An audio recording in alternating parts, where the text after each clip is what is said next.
Boa noite a todos. Hoje vamos falar sobre um tema chamado Terra Armada. Nosso grupo é composto por Karen, Luciano, Ostenildo e Vitor, professor e tutor Ricardo Manerelli. Introdução.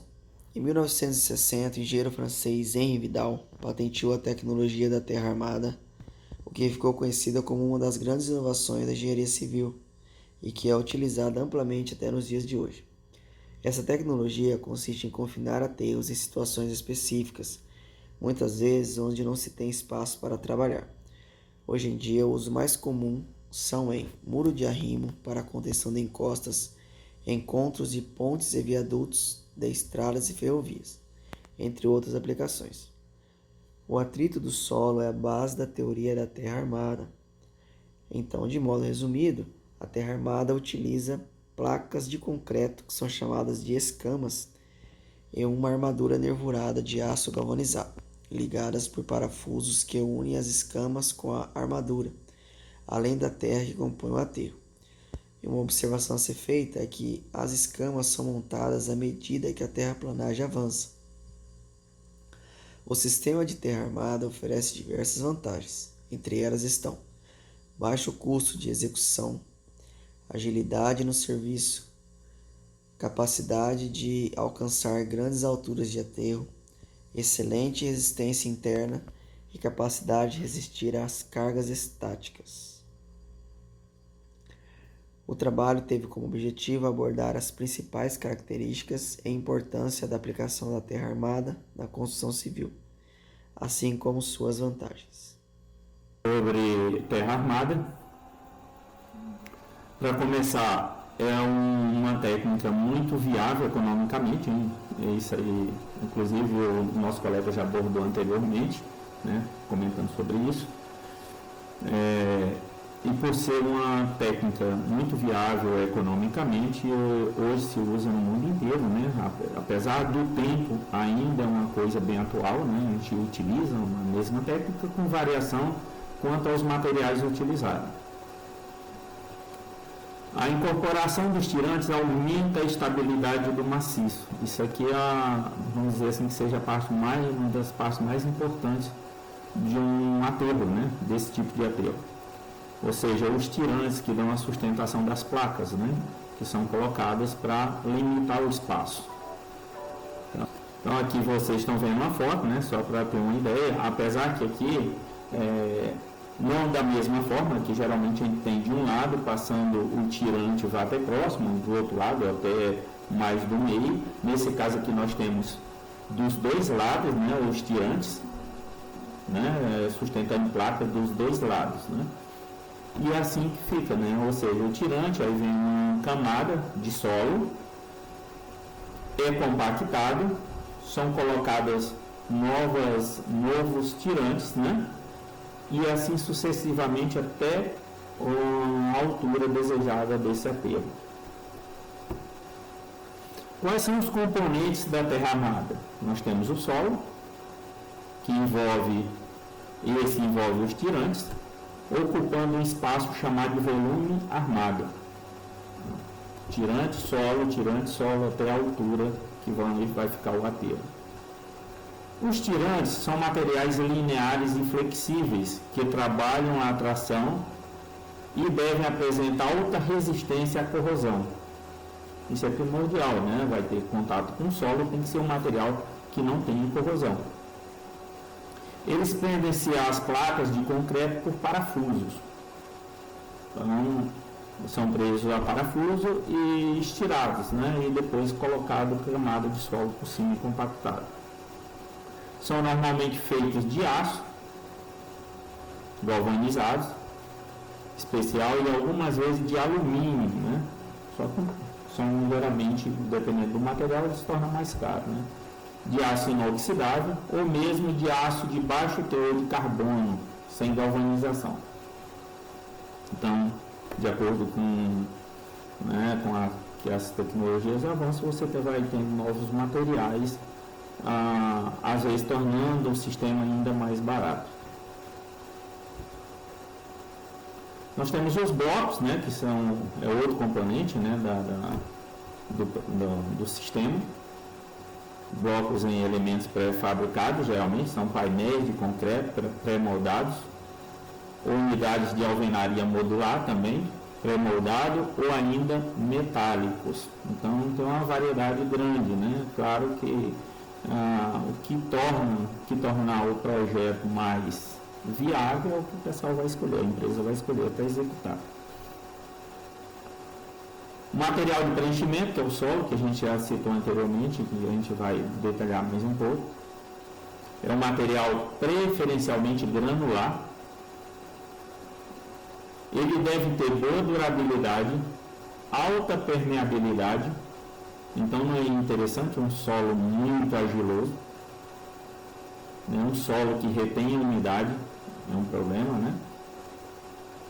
Ele deve ter melhor drenagem, menos pressões neutras, maior atrito e boa interação solo-reforço, ou seja, tem que prender esse reforço, né? Tem que dar mais atrito. Resistência ao arrancamento relativamente elevada e baixo custo. Esse é um dos itens mais importantes, baixo custo, reduzir o valor do projeto. Então aqui na foto dá para a gente ver as placas, né, de concreto, como que elas são encaixadas, como se fosse um quebra-cabeça. Elas vão sendo encaixadas e depois tem os locais onde são presos, onde tem os parafusos, são presos os tirantes, né, para depois colocar a terra para dar essa sustentação. Claro que essas placas elas vão receber o reforço de ligamento, né, entre elas. Né.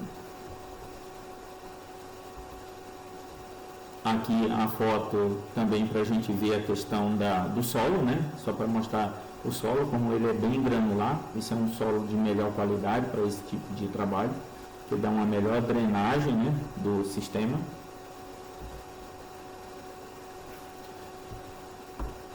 Bem, pessoal, sobre referencial teórico era isso. Agora nós vamos passar para a metodologia do nosso projeto. Procedimento metodológico. O planejamento e o desenvolvimento do estudo foi visado na economia dos processos de construção. O projeto em miniatura de contenção de terra armada foi construído com as medidas estabelecidas pelo regulamento 30 por 30 por 31, com uma das faces em acrílico transparente, pensando na visualização dos tirantes, tendo como objetivo demonstrar como seria um projeto em escala real, onde as tiras menores de papel seriam ferragens e a maior o concreto. Aqui foram um dos materiais utilizados na construção das ferramentas. Desculpa. Parafusadeira, celular, estilete, alicate, furadeira, esquadro, pincel, serra circular, régua e prensas removíveis. E aqui os materiais utilizados: areia média, tiras de papel 2,5 por 30, folha de papel para o paramento com dimensão de 36 por 36, cola líquida branca, caixa de talude com dimensão interna de 30 por 30 por 31, sendo constituída por uma face lateral em madeira compensada, uma face lateral de acrílico para visualização interna, uma face traseira de madeira compensada, uma face frontal de madeira compensada removível, um fundo de madeira decompensado. Aqui está a parte em que nós estamos fazendo a parte de montagem da contenção, método e cálculo dos tirantes. O teste para verificar a resistência dos tirantes foi realizado com 2 prensas de papel coladas em cada lado da tira e foi feito furo para amarras nas prensas para a adição do suporte para o peso, onde foi utilizado um galão de 5 litros e um copo de medida de 500 ml para a realização dos testes. Foi realizado o cálculo de resistência e atração em tiras de papel com dimensão 2,5 por 30, com as seguintes formas: tensão sobre força sobre área, que é a seção transversal. Aqui está uma tabela que eu fiz que está o comparativo de cada resistência de medida de tirantes, que é o 2 por 30, o 2,5 por 30 e o 3 por 30. Foi realizado 5 testes, e esses 5 testes eu tirei uma média de cada. Podemos analisar exemplos, eu vou falar o primeiro teste. O teste do tirante 2x30, ele resistiu a uma carga de 2,9 kg, o primeiro teste. O 2,5 resistiu 4,6 e o 3x30 resistiu 8,1. Há uma grande diferença entre eles, já pelas suas dimensões. Vamos para o próximo. Aqui já está a parte do cálculo. Foi executado o cálculo de resistência do tirante. Tensão sobre força sobre área. Então eu peguei aqui a carga média do nosso tirante de 2,5 deu 4,54 nos testes. Dividi sobre a área e deu 0,06. Então deu um total de 0,06 kg/força por centímetro quadrado. Cada centímetro quadrado existiu essa força. O total de resistência do tirante. Foi utilizados 23 tirantes. Utilizei a carga de 4,54, que é a média, que deu um total de 104,42 kg. Aqui já está... Aqui está a imagem de como foi realizado o teste. Foi feito o furo e as amarras das prensas, e aqui foi colocada a tira de papel. Utilizando o copo com a medida de 500 e abaixo o galão de 5 litros. Fui fazendo o teste. Colocava 500 ml, aguardava aí uns 10 segundos, colocava mais 500 até ver o quanto ele foi para acontecer a ruptura, que é para ele se romper. Materiais utilizados para o teste de resistência do tirante. Foi uma fita de papel 2,5 por 30, 2 suportes de papel, um galão de 5 litros e 2 tiras de linha de 15 cm e um copo de medida de 500 ml. Bom, o nosso resultado foi que durante a realização do nosso experimento foi possível analisar o quão resistentes foram os tirantes. A princípio do teste, ele pedia para ser usado sobre o nosso protótipo de terra armado uma carga de 20 kg. Aí fizemos esse teste, mas não teve muita alteração, não houve rompimento, nenhum dos tirantes do protótipo.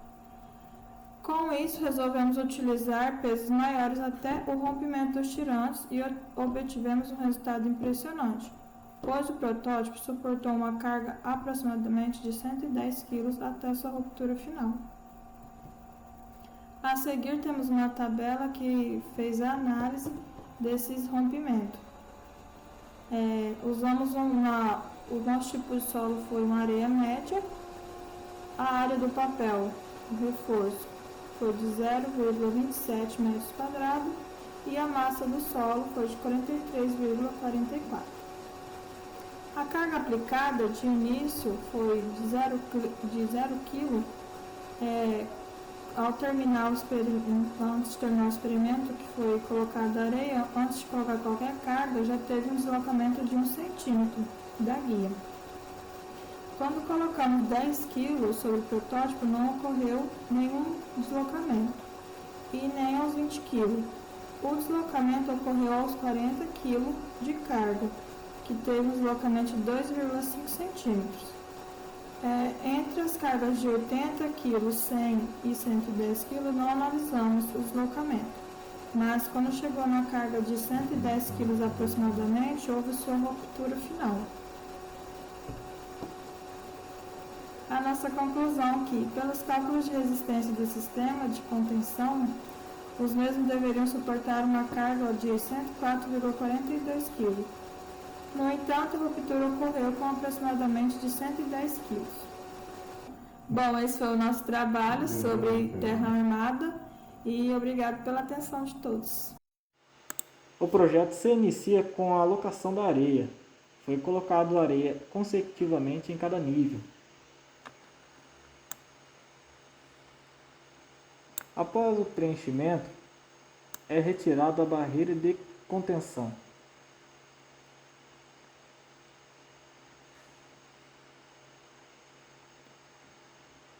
onde ocorreu um deslocamento de 1 centímetro.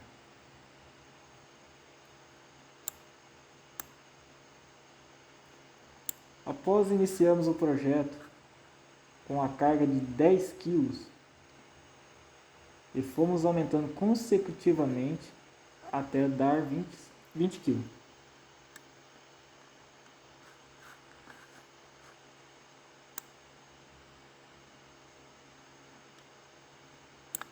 Observando que não houve ruptura e nem deslocamento, adicionamos uma carga de mais 20 kg, totalizando 40.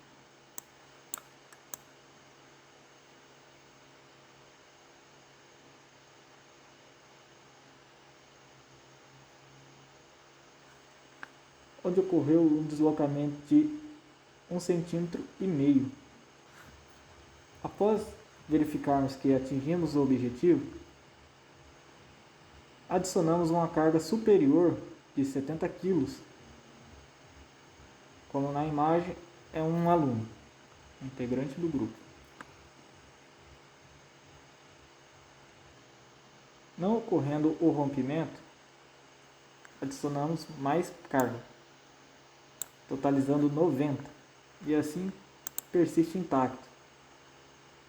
Para ocorrer o rompimento, mais um aluno, integrante do grupo, resolve subir, totalizando uma carga de 140 kg, mas não atingindo o peso total.